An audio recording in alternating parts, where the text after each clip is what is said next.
You can use Studio to design a whole range of printable pieces for a wedding. When creating a new design, navigate to the Wedding preset. Here you will find an assortment of preset canvases for different printouts for a wedding. Let's create an invitation. Select the Wedding Invitation Standard preset. Set an initial background color. Open the Graphics panel and search Floral. I'm looking for a nice watercolor style graphic with earthy tones. Click to add at the canvas.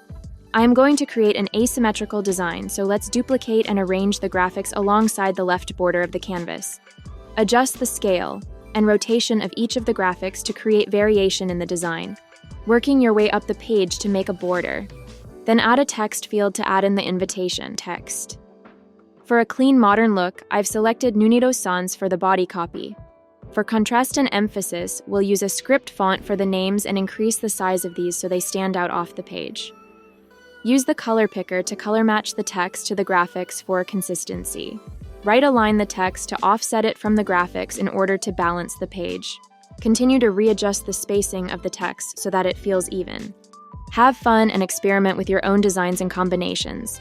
Make sure to like and follow for more quick tips. Studio, go beyond ordinary.